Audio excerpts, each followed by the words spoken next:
पूर्व सांसद एवं राष्ट्रीय सेंगल अभियान के राष्ट्रीय अध्यक्ष सालखन मुर्मू जी ने झारखंड की हेमंत सोरेन सरकार को अविलंब बर्खास्त करके यहां पर राष्ट्रपति शासन लगाने की मांग की है। इसके पीछे क्या कारण है, ये खुद उनसे हम जानने की कोशिश करते हैं। सर, इतनी गंभीर मांग क्यों की गई है, आखिर इसके पृष्ठभूमि में क्या है? देखिए, झारखंड जब से बना है, यहाँ संविधान कानून को लागू होने से ज़्यादा इसका उल्लंघन ही हो रहा है। और अभी का ज्वलंत उदाहरण है ट्राइबल एडवाइजरी काउंसिल। तो ट्राइबल एडवाइजरी काउंसिल संविधान का एक स्पेसिफिक प्रावधान है। अनुच्छेद 244 के 1 के तहत, पार्ट बी के तहत, धारा 4 के 3 में लिखा है कि केवल और केवल राज्यपाल महोदय को ही ट्राइबल एडवाइजरी काउंसिल के गठन का अधिकार है। वही इसके चेयरमैन को नियुक्त कर सकते हैं, वही 20 सदस्यों को भी नियुक्त कर सकते हैं। मगर हेमंत सोरेन सरकार ने लगभग 1 साल पहले खुद इसका गठन कर दिया, खुद चेयरमैन बन गए, खुद मीटिंग बुला रहे हैं और बिना राज्यपाल महोदय के अनुमोदन के और सहमति के। राज्यपाल महोदय ने इस पर उनको चिट्ठी लिखा कि आप ये गलत कर रहे हो, असंवैधानिक काम हो रहा है, इसका आप जवाब दीजिए। ये जवाब भी नहीं दे रहे हैं। तो हमारा कहना है, ये मामला राजभवन और मुख्यमंत्री के बीच के रस्साकसी का नहीं है। ये संविधान की गरिमा, महामहिम राष्ट्रपति, महामहिम राज्यपाल, ये संवैधानिक गरिमा के पद हैं। यदि राज्यपाल की बात मुख्यमंत्री नहीं मानेंगे, संविधान की धाराओं को नहीं मानेंगे, तो इसको अंग्रेजी में कहते हैं कॉन्स्टिट्यूशनल ब्रेकडाउन। तो इस ब्रेकडाउन से संविधान को खतरा है, जनतंत्र को खतरा है, जनहित को खतरा है। और कोई आदमी मनमर्जी काम करने लगे राज्यपाल को धत्ता बताते हुए संविधान और राष्ट्रपति को, तो वो खतरे का संकेत है। इसलिए हमने मांग किया है, अनुच्छेद 356 के तहत राष्ट्रपति शासन झारखंड में लगाना वाजिब है, लेकिन लगाने के पहले राज्यपाल महोदय और राष्ट्रपति को यदि लगता है, सो कोज नोटिस मुख्यमंत्री को देना चाहिए। और ऐसा यदि नहीं करते हैं तो इसका मतलब राजभवन भी लापरवाह है, इस मामले को गंभीरता से नहीं ले रहा है। और मुख्यमंत्री तो परिचय दे दिया, उनको संविधान से, राज्यपाल से, राष्ट्रपति से कोई लेना देना नहीं है। इसलिए हमने मांग किया है आदिवासी सेंगल अभियान के तहत कि झारखंड में राष्ट्रपति शासन लगाया जाए। उसके और एक दो कारण हैं। एक तो ये हेमंत सोरेन की सरकार इतने ज़्यादा भ्रष्टाचार के मामलों पर लिप्त है, आय से ज़्यादा आमदनी के मामलों पर आरोपित हैं, प्राइमा फेसी बहुत सारा मामला चल रहा है। उनके इर्द गिर्द जितने ऑफिसर थे, सलाहकार थे, प्रतिनिधि थे, लगभग सभी जेलों में हैं। अब कोर्ट का फैसला कब आएगा वो अलग बात है, लेकिन प्राइमा फेसी ईडी को, सीबीआई को, कोर्ट्स को और जितने भी संवैधानिक संस्थान हैं, पता यही लगता है कि गड़बड़ घोटाला बहुत ज़्यादा है।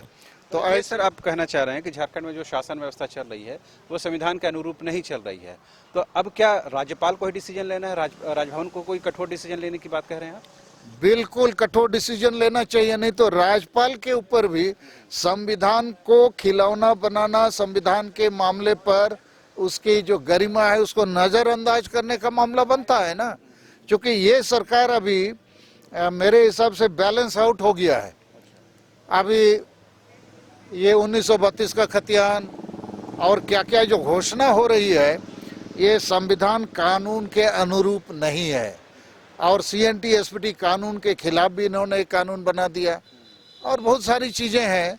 तो अभी से जो टीएससी की बैठक हुई, उस बैठक के बाद ही जो नगर निकाय के चुनाव को जो स्थगित कर दिया गया, तो आपको ये लग रहा है जो एसटी सीट को, जो रिजर्व सीट, जैसे रांची मेयर का ही सीट था, एसटी रिजर्व था, उसको एससी कर दिया, इसको आप सही मान रहे हैं? देखिए, इस पर भी हमको संविधान के तहत ये कहना है कि जहाँ 5वीं अनुसूची क्षेत्र है, जहाँ शेड्यूल एरिया है, तो वहाँ पेशा पंचायत कानून के तहत पार्लियामेंट को संविधान में एक संशोधन लाना पड़ता है। तो उसी संशोधन के तहत पेशा पंचायत कानून 1996 लागू है और इसीलिए शेड्यूल एरिया में सभी चेयरपर्सन का पद शेड्यूल ट्राइब के लिए रिजर्व है।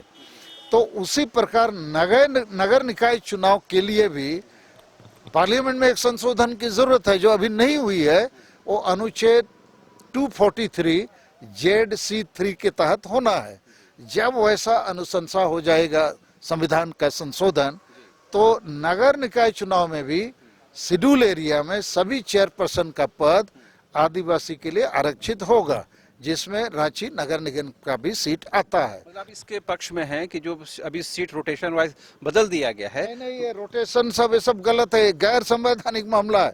संविधान कहता है कि शेड्यूल एरिया में 5वीं अनुसूची में चाहे ग्राम पंचायत चुनाव हो या नगर निकाय चुनाव हो, सभी चेयरपर्सन का पद माने अध्यक्ष का पद जो है वो शेड्यूल ट्राइब या आदिवासी के लिए ही रिजर्व होगा, और रोटेशन आदि का कोई प्रावधान उसमें नहीं है। अच्छा, अब ये सिंगल अभियान के आप राष्ट्रीय अध्यक्ष हैं। पिछले दिन एक फोटो वायरल हुई आपको और बाबूलाल जी को लेकर के, आप बातचीत कर रहे थे, किस विषय पर वो आप बेहतर बताएंगे। उसके बाद ये कहा जा रहा है कि आप कहीं न कहीं बीजेपी को कहीं न कहीं उसके जो एजेंडे हैं उसको कहीं न कहीं आगे बढ़ाने की कोशिश कर रहे हैं, और वर्तमान हेमंत सोरेन सरकार को यही वजह है कि आप चार तरफ से घेरने की कोशिश करते हैं।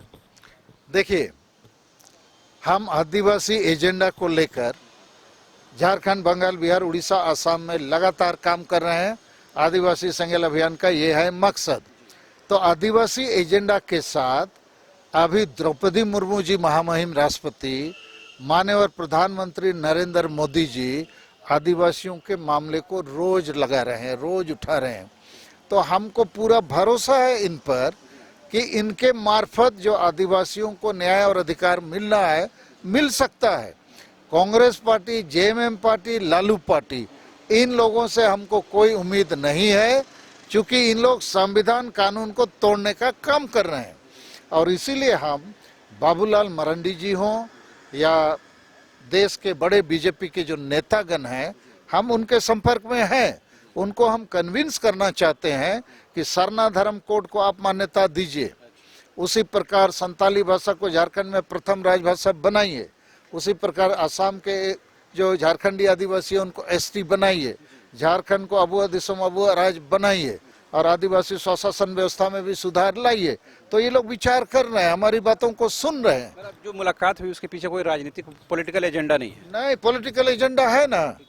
हम कांग्रेस, जेएमएम और लालू पार्टी के खिलाफ हैं, क्योंकि इन लोग आदिवासी एजेंडा के खिलाफ है। तो बीजेपी यानी आदिवासियों के साथ है, ऐसा बताना चाह रहे हैं? बिल्कुल, बीजेपी अभी द्रौपदी मुर्मू के मार्फत, नरेंद्र मोदी जी के मार्फत हम लोग को ये संकेत मिल रहा है। जैसे सरना धर्म कोड का हमारा आंदोलन जोर शोर से चल रहा है, हमने भारत के प्रधानमंत्री को लिख के चिट्ठी भेजा था, हम आपसे बात करना चाहते हैं, सरना धर्म कोड को मान्यता दी जाए। उन्होंने हमको उत्तर दिया है, ठीक है, हम लोग आपसे बात करेंगे, आप गृह मंत्री माननीय अमित शाह से पहले मिल लीजिए। तो यही संकेत है, हमारी बातों को सुनने के लिए वो लोग तैयार हैं। ये माने क्या 2024 के विधानसभा चुनाव या फिर लोकसभा चुनाव से पहले सिंगल अभियान खुलकर उनके समर्थन में आएगा, या आपका अभियान जो है वो कहीं न कहीं उस दिशा में जाएगा? बिल्कुल, हम चाहते हैं आदिवासी एजेंडा को बीजेपी का समर्थन मिले और आदिवासी सिंगल अभियान का पूरा समर्थन बीजेपी को मिले। 2024 के चुनाव में हम लोग एक दूसरे को सहयोग करें। अच्छा, आपने सुना होगा कि ईडी की जो कार्रवाई चल रही है, इस बीच सीबीआई की भी एंट्री हो गई है झारखंड में। कल ही अमित अग्रवाल के मामले में झारखंड हाईकोर्ट ने आदेश दिया कि सीबीआई जांच होनी चाहिए। तो इसका क्या सिंगल अभियान स्वागत करता है कि ईडी के बाद सीबीआई भी जांच कर रही है झारखंड में? बिल्कुल हम स्वागत करते हैं। हम तो चाहते हैं अविलंब राष्ट्रपति शासन हो जाए और 6 महीना में सब जांच होना चाहिए। अन्यथा हेमंत सोरेन सरकार सभी जांचों को प्रभावित कर रही है। जो गलत हो रहा है, निष्पक्ष जांच होना चाहिए। जो संवैधानिक जांच एजेंसियां हैं, चाहे ईडी हो, सीबीआई हो या और भी जो इनकम टैक्स आदि हैं, इनको निष्पक्ष भाव से काम करने देना चाहिए। ऐसा नहीं हो रहा है अभी, तो इसलिए हम सीबीआई जांच के भी पक्ष में हैं, या और भी कोई जांच जरूरी हो जो जनहित में, जनतंत्र हित में, संविधान हित में, न्याय के हित में होना है, उसको होना चाहिए। एक आखिरी सवाल, कांग्रेस के प्रदेश अध्यक्ष हैं राजेश ठाकुर, उन्होंने अभी बातचीत के क्रम में कहा है कि जिस तरह ईडी, सीबीआई और केंद्रीय जांच एजेंसियों का केंद्र सरकार मिसयूज कर रही है, उसी तरह बिजली के बहाने भी राज्य सरकार को कहीं न कहीं परेशान करने की कोशिश की जा रही है। आपने देखा होगा लोड शेडिंग की समस्या पूरे राज्य में है। उन्होंने कहा कि जानबूझ करके अड़ंगा लगाया जा रहा है और बिजली के बहाने कहीं न कहीं सरकार को परेशान किया जा रहा है। देखिए, ऐसा बोलना हर अपोजिशन पार्टी का एक रूटीन जैसा हो जाता है कांग्रेस के समय में भी ऐसे जांच होते थे तो बाकी लोग भी ऐसा बोलते थे, उस पर नहीं जाना चाहिए। आखिर जांच के बाद क्या निकलता है, जांच का क्या कंटेंट्स है, जांच का क्या आधार है, क्या विषय है, ये तो जगजाहिर हो ही जाता है ना।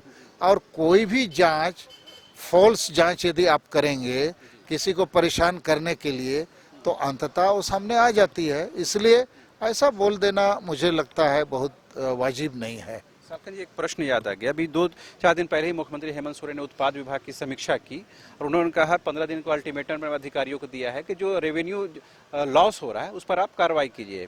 क्या अभियान झारखंड में शराबबंदी के पक्ष में है या नहीं है, या झारखंड में जो शराब को लेकर जो भी आरोप प्रत्यारोप या जो राजनीति हो रही है उसे अभियान किस रूप में देख रहा है?